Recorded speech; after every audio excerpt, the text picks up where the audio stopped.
All right, welcome back, everyone. If you're gearing up for the TCF Canada exam, or maybe you're planning a big move to Quebec, getting a rock-solid grip on the mechanics of French is absolutely your top priority. So in today's explainer, we're extracting some incredibly practical language tools straight out of the Unit 2 guidebook. We're going to build a full whiteboard breakdown of key phrases and, more importantly, the underlying grammar that makes them tick. No fluff here, just the structured, hard-hitting information you need to secure those exam points and really understand how this language is built from the ground up. Let's get into it. So picture this for a second. You've literally just touched down in Montreal or Quebec City. You've got your bags, you're super excited to explore, but suddenly it hits you. You have absolutely no idea where you're going. Have you ever found yourself aimlessly wandering around looking for the metro, or maybe desperately trying to track down a grocery store, but you just kind of freeze because you don't have the words to ask for help? It is a totally classic dilemma, but it's also the exact scenario where the phrases we are about to learn become your absolute best friends. We aren't just memorizing vocabulary today, we're acquiring immediate real-world survival tools. Okay, let's dive into this. Our roadmap today comes straight from the Unit 2 guidebook. We are going to break down this curriculum step by step, moving from those essential key phrases right into the core grammar, so you can confidently tackle both your French exams and your day-to-day real-world interactions. Part 1. Your Navigational Survival Kit. Let's look at the absolute essential phrases for getting around town. All right, here is our very first key phrase on the whiteboard, Où est le magasin, which translates perfectly to where is the store? That little phrase, où est, simply means where is. It's a massive, fundamental building block. And hey, as a quick Quebec bonus for you, if you're wandering around looking for a convenience store in Montreal, you'd actually ask, Où est le dépanneur? Just a handy little localized tip to keep in your back pocket.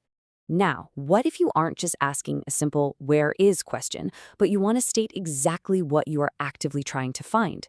Well, we use this highly practical sentence, Je cherche la station de métro, meaning I'm looking for the subway station. This one is absolutely crucial for any traveler trying to navigate public transit. Plus, identifying specific locations is a super common task in the TCF speaking and reading prompts, so locking down Je cherche is literally a game changer for your test prep. Of course, it is always important to be polite, right? So we have a great variation here. Excusez-moi, la banque est près d'ici? Meaning, excuse me, is the bank near here? And you know, politeness isn't just a nice-to-have thing. Starting a request with excusez-moi is basically a requirement if you want to score well on the formal interaction sections of the TCF expression orale. It just immediately sets the proper, respectful tone. Now, what's really interesting about this slide is a subtle pattern staring right at us. Look, on the left, we have le magasin, the store. And on the right, we have la banque, the bank. Both le and la translate to the English word the. But why on earth does one use le and the other use la? Well, this brings us right to the underlying architecture of the French language. Which brings us to part 2, the secret code, mastering les and la. Let's look at the grammar rules to understand exactly why these sentences are built this way. So, French has 2 main definite articles, which, like we said, act exactly like the word the in English. But here is the major difference. The choice between them depends entirely on the noun's gender. Unlike English, where a table or a bank is just a neutral it, in French, every single noun is categorized as either masculine or feminine. And let me tell you, memorizing noun genders is totally non-negotiable for passing the TCF. It literally dictates the flow of every single sentence you will speak or write. And this brilliantly illustrates how straightforward the rule actually is.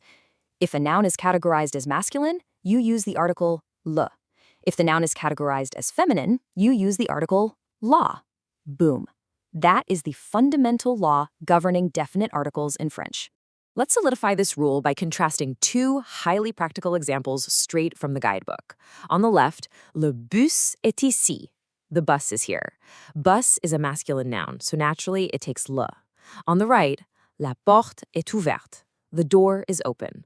Porte, the word for door, is feminine, so it takes la. Now, here's a massive pro tip for your TCF exam prep.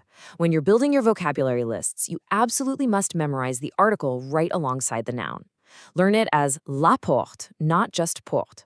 Trust me, it will save you from making basic errors when you're under pressure during the exam. Moving right along to part 3, expanding your world with adjectives. Now that we know how to identify our locations, we need some describing words to know their status. Let's bring back our store scenario for a second. Le magasin est ouvert ou fermé. Is the store open or closed? This is incredibly practical stuff. We're taking the adjectives ouvert, meaning open, and fermé, meaning closed, and putting them to work. And just so you know, words like ouvert and fermé are high-frequency terms in the TCF Compréhension écrite section. You are definitely going to have to read and interpret store signs and schedules, so keep these fresh in your mind. Or here's how you might hear that adjective in a statement. Oh non, le restaurant chinois est fermé. Oh no, the Chinese restaurant is closed. Notice the spelling of fermé here. It ends in an E with an accent mark. Now, in spoken French, like during the TCF listening test, you often won't actually hear a difference whether the adjective is masculine or feminine. But on the written test, the spelling rule we are about to cover is an absolute trap for the unprepared. So the crucial point is this. In French, adjectives must shape-shift to match the gender of the noun they describe. It's a critical grammar law for your whiteboard. Failing to match gender in the expression écrit writing section of the TCF Canada will severely dock your points. No question about it. The specific rule from our guidebook is that for adjectives ending in an E with an accent mark, you literally have to add an extra unaccented E to the end to create the feminine form. Look closely at the table here. See the masculine base forms on the left, fatigué and fermé? They both end in that accented E. To describe a feminine noun, you must physically add that extra unaccented E to the end, creating fatigué and fermé.